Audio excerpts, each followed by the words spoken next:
Assalamualaikum warahmatullahi wabarakatuh. Sebelumnya perkenalkan, nama saya Tri Ananda Putri dengan NPM 2310142. Di sini saya akan mempresentasikan hasil UTS DOE atau dengan materi ANOVA dan Randomized Block Design. Yang sebelumnya kita akan membahas tujuan eksperimen. Yang kedua ada analisa dan hasil penyelesaian soal, serta ada kesimpulan.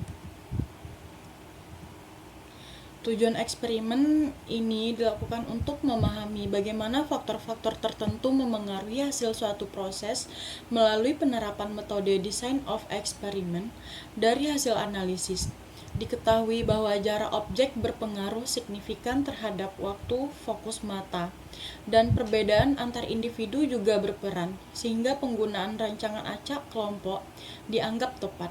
Sementara itu, pada percobaan lain, posisi wafer terbukti memengaruhi keseragaman ketebalan film polisilikon dalam reaktor. Dengan model ANOVA yang digunakan dinilai sudah memadai karena memenuhi asumsi normalitas dan homogenitas. Secara keseluruhan, eksperimen ini menunjukkan bahwa pendekatan DOE mampu membantu mengidentifikasi faktor-faktor penting, mengurangi sumber kesalahan, dan memberikan hasil yang valid serta dapat dipercaya dalam proses analisis data eksperimen. Yang kedua, masuk ke analisa dan hasil penyelesaian soal. Yang pertama itu ada soal 4.26. Seorang insinyur industri sedang melakukan eksperimen tentang waktu fokus mata. Ia tertarik pada pengaruh jarak objek dari mata terhadap waktu fokus. 4 jarak berbeda menarik perhatian. Ia memiliki 5 subjek yang tersedia untuk eksperimen tersebut. Karena mungkin terdapat perbedaan antar individu, ia memutuskan untuk melakukan eksperimen dalam rancangan acak kelompok. Data yang diperoleh adalah terdapat seperti gambar yang tertera. Analisis data dari eksperimen ini digunakan 0,05 dan buatlah kesimpulan yang sesuai. Langkah analisis di Minitab. Yang pertama itu pilih tools, klik Start, ANOVA, General Linear Model, Fit General Linear Model. Yang kedua, masukkan response, focus time, faktor, masukkan distance dan subject.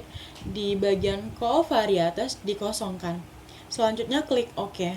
Hasil Minitab akan menampilkan tabel ANOVA. Hasil ANOVA tertera seperti gambar. Berdasarkan hasil ANOVA, p-value untuk distance terdapat di angka 0,003, itu kurang dari 0,05. Maka tolak H0 terdapat pengaruh signifikan jarak terhadap waktu fokus. P-value untuk subjek terdapat di angka 0,004, kurang dari 0,05. Maka tolak HO terdapat perbedaan signifikan antar subjek, artinya pembolakan memang relevan digunakan. Kesimpulan dari soal tersebut, jarak objek berpengaruh signifikan terhadap waktu fokus mata. Artinya, waktu fokus mata berbeda secara nyata pada jarak 4 feet, 6 feet, 8 feet, dan 10 feet. Selain itu, hasil menunjukkan bahwa perbedaan individu subjek juga signifikan, sehingga pemilihan rancangan acak kelompok tepat karena mengendalikan variasi antar orang. Selanjutnya kita masuk ke soal 3.36. Sebuah artikel dalam Journal of the Electromechanical Society, vol 139 nomor 2, tahun 1992, di halaman 524 sampai 532, menjelaskan sebuah eksperimen untuk menyelidiki deposisi uap polisilikon bertekanan rendah. Eksperimen ini dilakukan dalam reaktor berkapasitas besar di Simatech di Austin, Texas. Reaktor tersebut memiliki beberapa posisi wafer, dan 4 diantaranya dipilih secara acak. Variabel responsnya adalah keseragaman ketebalan film. 3 replikasi eksperimen dijalankan dan datanya adalah sebagai berikut. seperti yang tertera di gambar. Hasil ANOVA-nya. Selanjutnya masuk ke interpretasi. H0, tidak ada perbedaan rata-rata uniformity antar posisi wafer. H1, ada minimal satu posisi wafer yang rata-ratanya berbeda. Dari hasil, V-value sama dengan 0,29, P-value sama dengan 0,008. Karena P-value kurang dari 0,05, maka tolak HO. Jadi, terdapat perbedaan signifikan pada rata-rata keseragaman film uniformity antar posisi wafer. Artinya, posisi wafer berpengaruh terhadap keseragaman lapis film yang terbentuk di reaktor. Grafik residual, normal probability plot. Titik-titik residu mendekati garis lurus data berdistribusi normal. Yang kedua ada grafik residuals versus fits. Titik-titik menyebar acak di sekitar garis nol, variance homogen. Selanjutnya ada residuals versus order. Tidak ada pola sistematis, tidak ada efek urutan percobaan. Interpretasi grafik residual. Jadi, model ANOVA sudah memadai karena asumsi normalitas dan homogenitas varians terpenuhi. Selanjutnya kita masuk ke kesimpulan. Dari hasil percobaan, diketahui bahwa jarak objek berpengaruh signifikan terhadap waktu fokus mata. Dan perbedaan antara individu juga memengaruhi hasil, sehingga rancangan acak kelompok tepat digunakan. Pada eksperimen ketebalan film polisilikon, posisi wafer terbukti memengaruhi keseragaman lapisan. Dengan model ANOVA yang sudah memenuhi asumsi normalitas dan homogenitas, secara keseluruhan, metode DOE atau Design of Experiment efektif untuk mengidentifikasi faktor penting, mengurangi kesalahan, dan menghasilkan daya yang akurat serta dapat dipercaya. Sekian presentasi saya. Selanjutnya, kita masuk ke Minitab.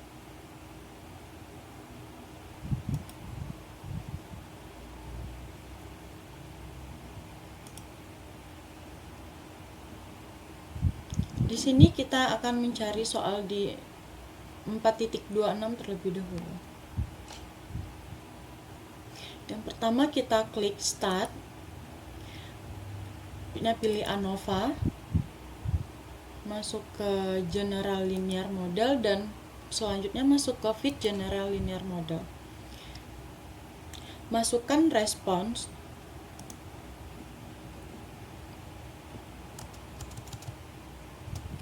Di response kita ambil focus time. Di faktor kita ambil distance dan subject.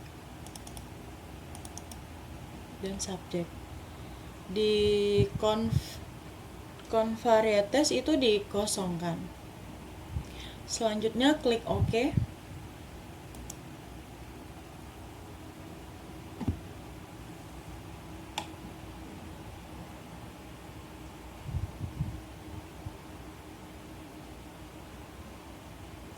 Jadi, seperti inilah hasil ANOVA yang dihasilkan software di Minitab.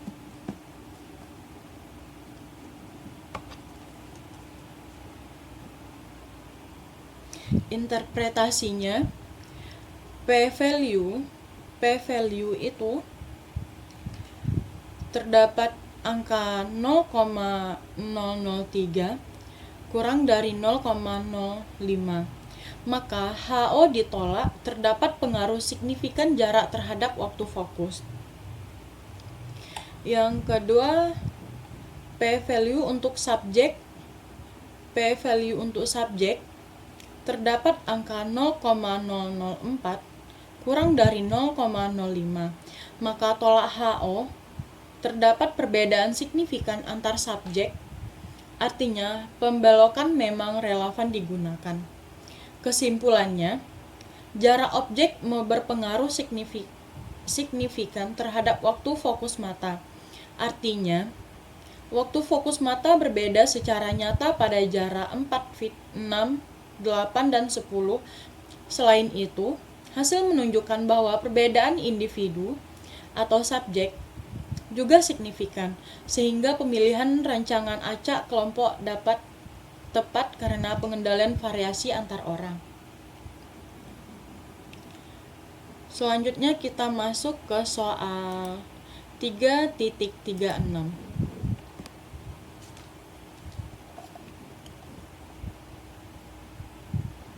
Langkah pertama kita masukkan data soal ke Minitab terlebih dahulu. Karena data saya sudah dimasukkan, langsung saja kita menjalankan ANOVA-nya. Yang pertama itu kita klik Start.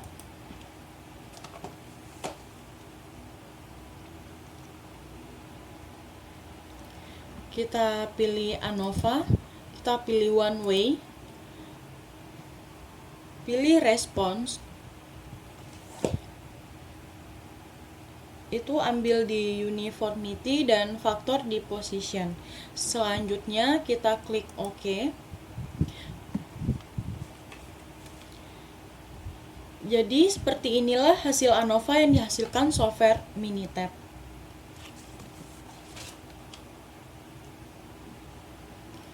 Interpretasinya itu, HO tidak ada perbedaan rata-rata uniformity antar posisi water, dan H1 ada minimal satu posisi water yang rata-ratanya berbeda.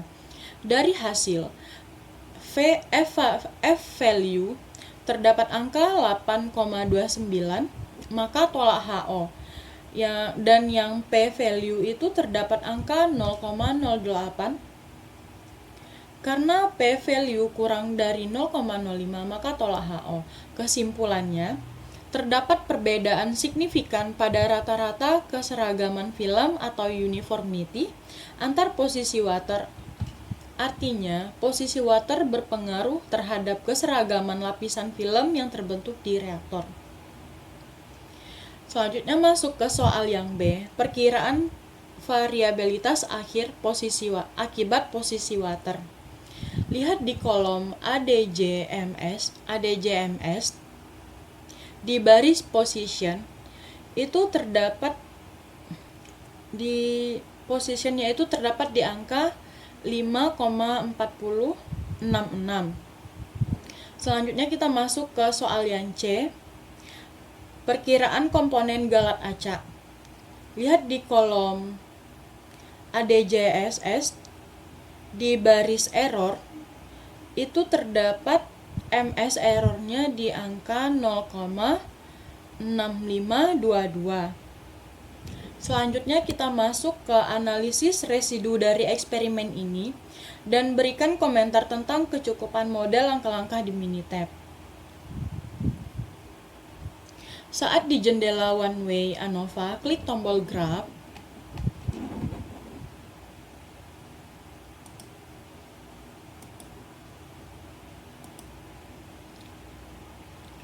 Klik tombol Graph, centang semua pilihan tersebut, yang itu ada normal probability plot of residuals, yang kedua ada residuals versus fit, yang ketiga ada residual versus order. Klik semua pilihan ini dan klik OK.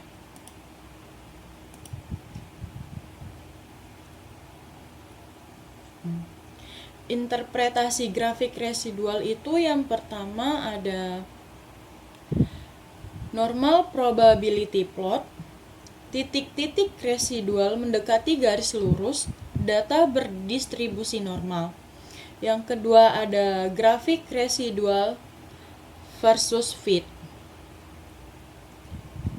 Titik-titik menyebar acak di sekitar garis 0, variance homogen. Dan selanjutnya ada grafik versus order. Titik-titik menyebar, tidak ada pola sistematis, tidak ada efek urutan percobaan. Kesimpulannya, jadi model ANOVA sudah memadai karena asumsi normalitas dan homogenitas varians terpenuhi.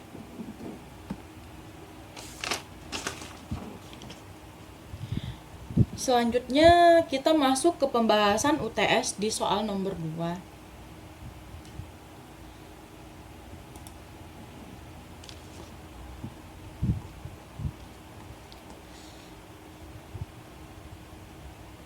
Dari soal tersebut, jawaban saya seperti yang saya tulis. Jelaskan setiap item mengenal aplikasi dari petunjuk dalam melakukan percobaan seperti di bawah ini. Guidelines for designing experiment. Yang pertama itu ada recognition of and statement of the problem pre-experimental, yaitu tahap pertama dalam perancangan eksperimen adalah mengidentifikasi dan merumuskan masalah yang akan diselesaikan seperti memahami konteks, proses atau produk yang akan diteliti, menentukan tujuan eksperimen.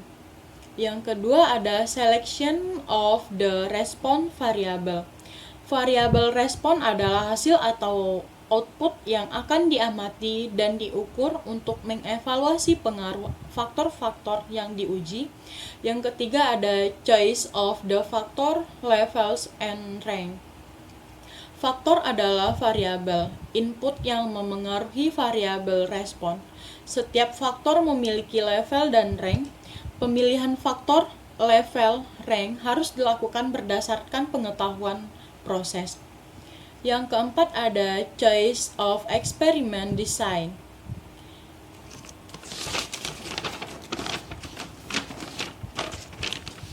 Desain eksperimen menentukan bagaimana percobaan dilakukan untuk memperoleh data yang efisien dan valid. Pilih desain dengan tergantung pada jumlah faktor, level, dan tujuan. Contoh desain itu ada full factorial design, semua kombinasi faktor diuji. Yang kedua ada factorial design, hanya sebagian diuji. Yang ketiga ada randomized design, urutan percobaan diacak. Selanjutnya yang kelima itu performing the experiment. Pelaksanaan eksperimen berdasarkan rancangan yang telah dibuat sesuai prosedur agar hasil dan data akurat, dan catat semua selama percobaan berlangsung. Langkah keenam itu ada statistical analysis of the data.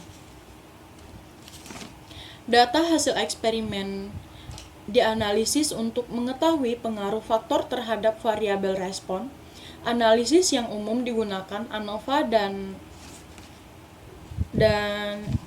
RBD. Yang terakhir itu ada conclusion and recommendation. Tahap terakhir yaitu menarik kesimpulan dari hasil analisis dan memberikan rekomendasi perbaikan. Kesimpulan berisi tujuan awal percobaan, faktor signifikan, sedangkan rekomendasi berisi saran penelitian lanjutan. Sekian hasil presentasi saya untuk memenuhi UTS di OE. Saya sudahi dengan wassalamualaikum warahmatullahi wabarakatuh.